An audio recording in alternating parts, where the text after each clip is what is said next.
ओम शांति। आज 21/1/1971 की अव्यक्त बाप दादा की महावाक्य हैं जो कि आपको सुनाए जा रहे हैं। ये तो हमारा बहुत बड़ा सौभाग्य होता है कि जैसे अर्जुन ने गीता ज्ञान सुना भगवान से, तब आज तक हम उसको पढ़ रहे हैं। ये भी गीता ज्ञान है जो निराकार परमात्मा शिव प्रजापिता ब्रह्मा के मानवी तन से बच्चों को पुनः धर्म ग्लानि के समय आकर दे रहा है। एक तरफ महाविनाश आ रहा है, दूसरी तरफ गीता ज्ञान दिया जा रहा है। आज की मुरली का सार है जैसे धन के भिखारी भिक्षा लेने के लिए आते हैं, वैसे महाविनाश के समय शांति के अनुभव के भिखारी आत्माएं भिक्षा लेने के लिए तड़पेंगी। जैसे लहरों में लहराती हुई आत्माएं व लहरों में डूबती हुई आत्मा एक तिनके का भी सहारा ढूंढती है, ऐसे आप लोगों के सामने अनेक भिखारी आत्माएं ये भीख मांगने के लिए आएंगी।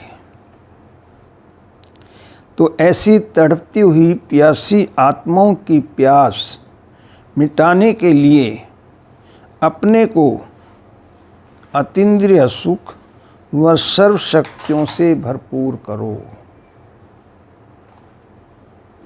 बाबा हम बच्चों को उस पीरियड के लिए तैयार कर रहा है जब महाविनाश हो रहा होगा, आत्माएं तड़फ रही होंगी, दुखी अशांत होंगी, तब आपने उनकी सेवा कैसे करनी है। बाबा बोले कि आज मिलने के लिए बुलाया है बच्चों ने। ये अव्यक्त मिलन अव्यक्त स्थिति में स्थित होकर ही मना सकते हो, क्योंकि बाबा भी अव्यक्त है और बच्चों को भी अव्यक्ति स्वरूप धारण करके बाबा से महावाक्य सुनने हैं। समझ सकते हो, आज देख रहे हैं कौन कौन कितने शक्ति स्वरूप बने हैं। आप लोगों के चित्रों में नंबर वार शक्तियों का यादगार दिखाया हुआ है। शक्तियों की परख किन चित्रों द्वारा कर सकते हैं मालूम है? आपको अपने शक्तियों को परखने का चित्र मालूम नहीं है। भिन्न भिन्न नंबर वार शक्तियों का यादगार बना हुआ है। अपना चित्र भूल गए हो? शक्तियों के चित्रों में भिन्न भिन्न रूप से और फिर बुझाओं के रूप में नंबरवार शक्तियों का यादगार है। उन चित्रों में कहाँ कितनी बुझाएं, कहाँ कितनी दिखाते हैं। कोई अशक्तियों को धारण करने वाली बनती है, कोई उससे अधिक, कोई उससे कम।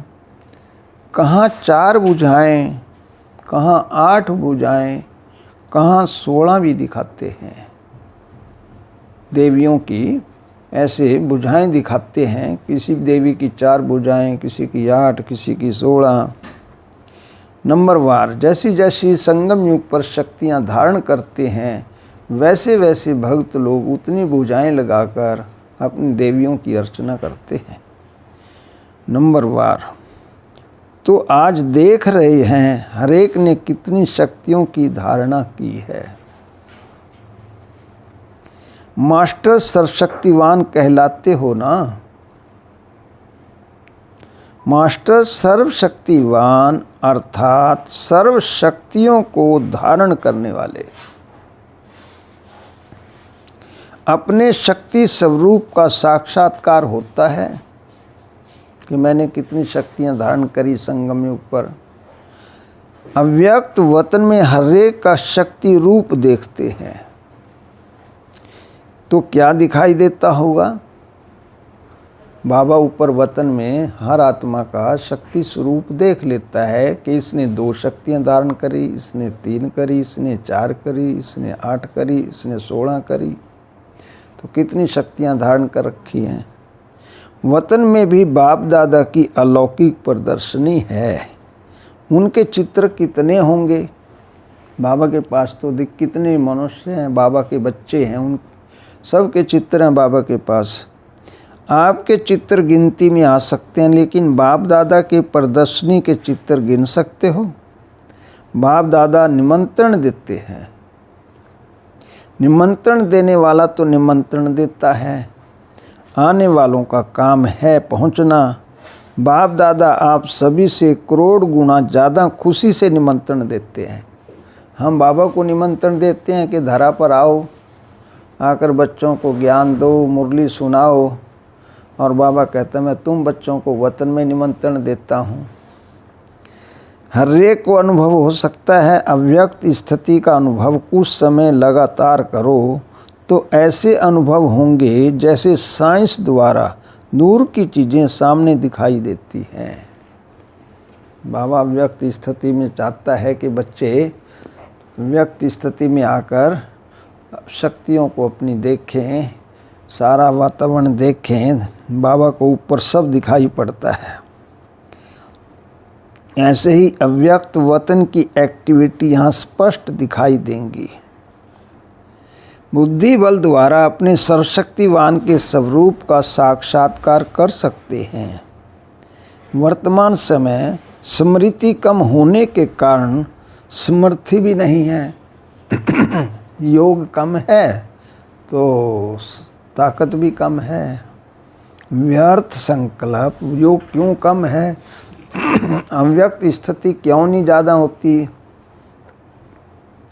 व्यर्थ संकल्प, व्यर्थ शब्द, व्यर्थ कर्म हो जाने के कारण समर्थ नहीं बन सकते हो।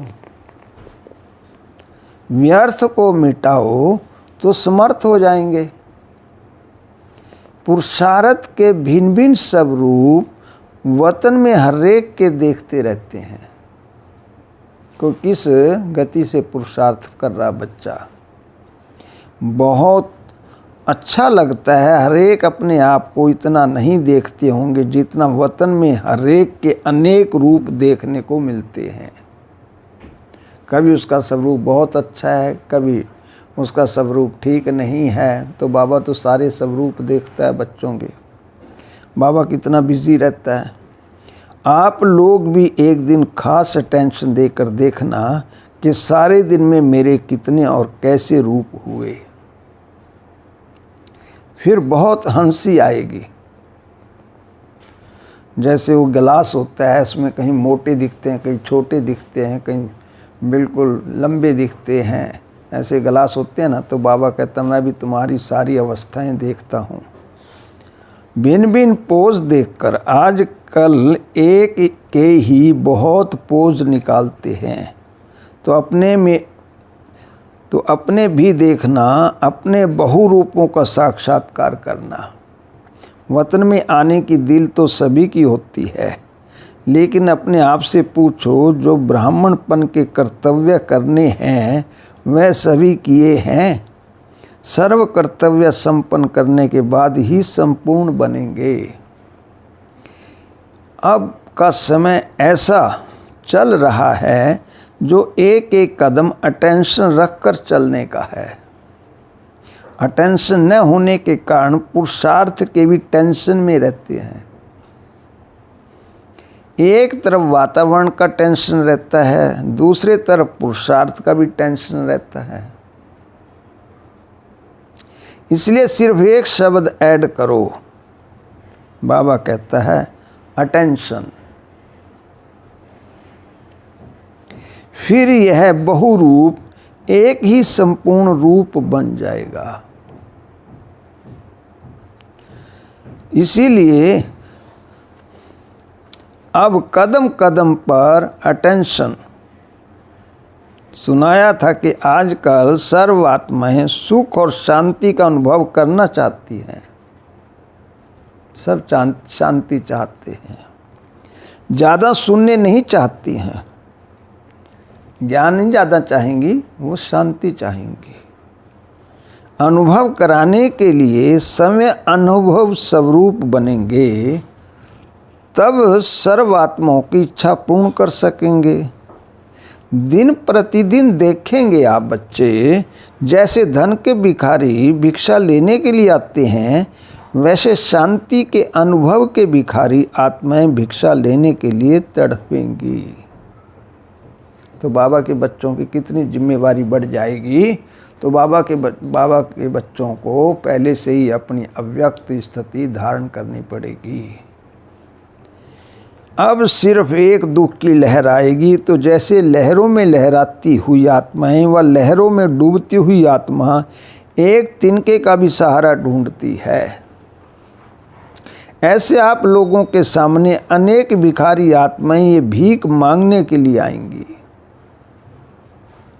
तो ऐसी तड़पती हुई भिखारी प्यासी आत्माओं की प्यास मिटाने के लिए अपने को अतीन्द्रिय सुख व सर्वशक्तियों से भरपूर किया हुआ अनुभव करते हो, तभी उनकी प्यास मिटा सकेंगे।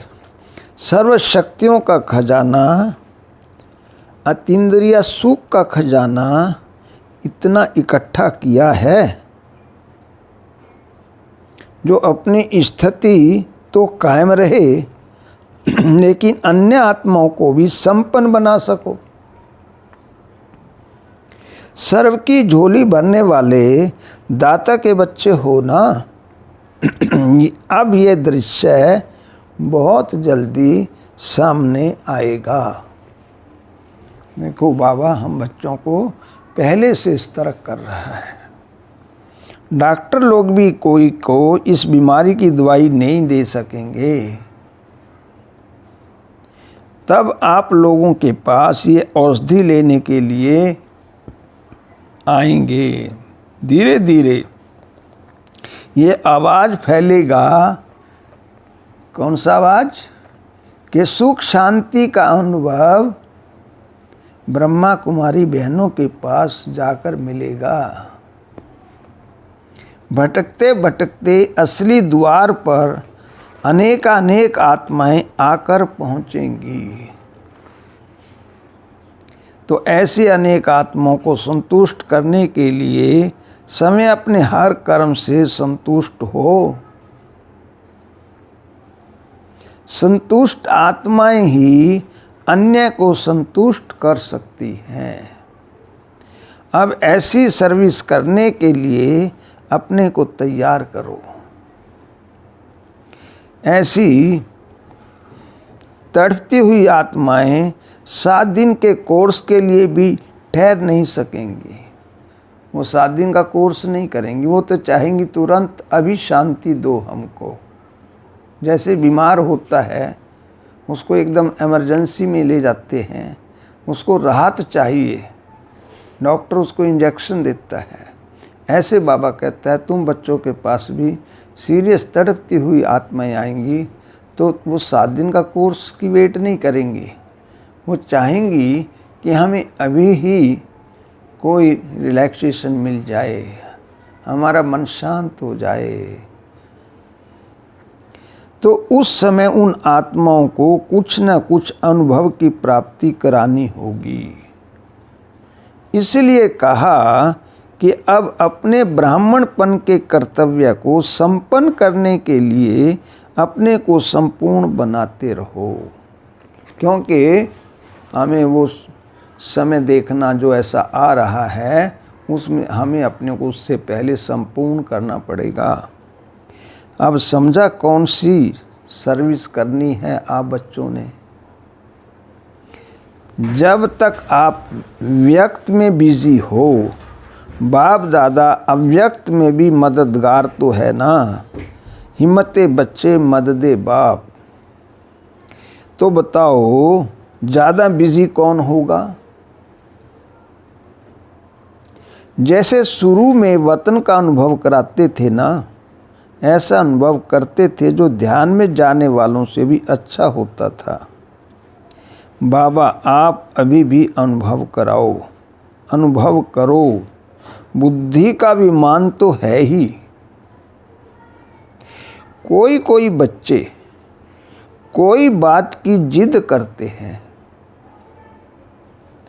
तो बाप का कहना मानना पड़ता है, तो बाप को कहना मानना पड़ता है।